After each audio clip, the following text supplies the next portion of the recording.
감염병이 급속도로 전파되는 것을 보면서 어떤 목회자들은 하나님의 진노라는 이야기를 쉽게 하기도 합니다. 혹은 어떤 사고가 발생했거나 어떤 자연재해가 발생했을 때도 하나님을 쉽게 이야기합니다. 과거에는 성경에 나타난 사례들을 볼 때 성경에서 나타난 어떤 사건들은 성경의 저자들이 해석을 합니다. 이 일은 하나님께로 말미암은 일이다라든지 하나님께서 일의 주관자가 되신다라는 이야기를 합니다. 그러나 성경적으로 그것을 다 해석할 수 없을 때는 그 말을 내뱉는 것을 신중하게 생각을 해야 됩니다. 누가복음에 보시면은 제자들이 묻습니다. 13장 1절에 그때 마침 두어 사람이 와서 빌라도가 어떤 갈릴리 사람들의 피를 그들의 제물에 섞은 일로 예수께 아뢰니 대답하여 이르시되 너희는 이 갈릴리 사람들이 이같이 해 받음으로 다른 모든 갈릴리 사람보다 죄가 더 있는 줄 아느냐. 너희에게 이르노니 아니라 너희도 만일 회개하지 아니하면 다 이와 같이 망하리라. 또 실로암에서 망대가 무너져 치어 죽은 18사람이 예루살렘에 거한 다른 모든 사람보다 죄가 더 있는 줄 아느냐. 너희에게 이르노니 아니라 너희로 만일 회개하지 아니하면 다 이와 같이 망하리라. 자, 실로암에 망대가 무너져서 18명이 죽었습니다. 대형 참사죠. 그리고 그 절기에 예루살렘으로 예배하러 온 사람들이 그 당시에 총독이었던 빌라도의 포갑으로 인해서 죽임을 당하는 일이 있었습니다. 그들의 죽음을 어떻게 해석할 것인가를 놓고 예수님께 물은 것이죠. 한 사람들은 억울한 죽음을 당했고 어떤 사람들은 억울하게 사고를 당했습니다.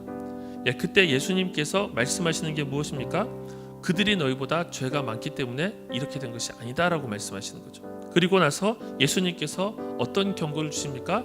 우리 모두가 하나님의 죽음 앞에 놓여 있는 우리 자신을 돌아볼 수 있는 계기로 삼아야 된다는 것이죠. 우리도 언제든지 하나님의 심판 앞에 설 때가 다가올 것이다라는 것입니다.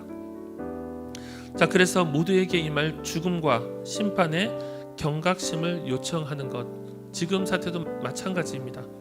이것이 중국에서 일어나든지 일본에서 일어나든지 우리나라에서 일어나든지 이때 우리가 가장 먼저 생각할 것은 우리가 하나님 앞에 바로 서 있는가라는 질문이지 저들은 저랬겠구나라고 아무리 판단을 해봤자 소용이 없다는 것이죠. 자, 하나님께서는 백성들에게 거룩을 명하십니다. 정결하라. 정결하게 기본적인 조건, 그리고 나아가서 내가 거룩한 것처럼 너희도 거룩하라. 레위기의 핵심 문구입니다.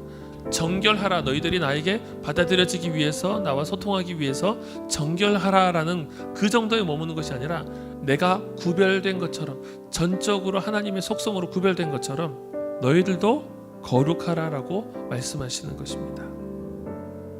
그래서 예수님께서 신약에 오셔서 정결의 율법들을 철저하게 준수하고자 했던 바리새인들을 향하여서 무엇이라고 말씀하십니까? 마태복음 15장 11절에 보시면 이렇게 얘기합니다. 입으로 들어가는 것이 사람을 더럽게 하는 것이 아니라 입에서 나오는 그것이 사람을 더럽게 하는 것이니라. 정결 예법의 핵심적인 사항 중에 하나는 무엇을 먹을 수 있는가, 무엇을 먹어서는 안 되는가입니다. 자, 그런데 이 본문 속에서 입으로 들어가는 것이 너희들을 더럽게 하는 것이 아니라 입에서 나오는 것이 사람을 더럽게 한다.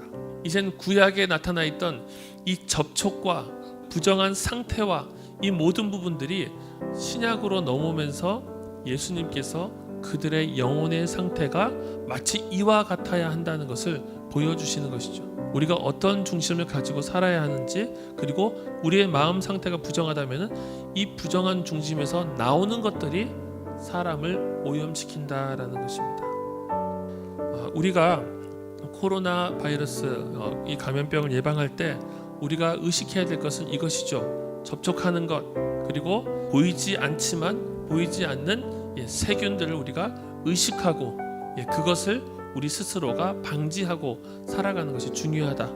이것이 지금 우리가 하고 있는 모든 소독과 마스크와 이게 떨어지지 않는 것과 예배를 단축하는 것, 이 모든 것들이 감염의 가능성들을 최소화하기 위한 우리 안의 노력이죠. 성경은 육신의 건강과 더불어서 본질적인 영혼의 건강에 관심이 있습니다.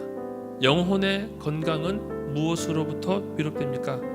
우리가 거룩하여지기 위해서는 우리의 중심의 상태로 돌아가야 한다.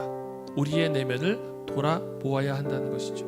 그리고 우리가 영적으로 더럽혀지는 것, 그리고 영적인 생명, 우리의 본질적인 생명이 죽고 사는 문제는 죄라고 하는 것을 어떻게 바라보는가에 달려 있다는 것입니다.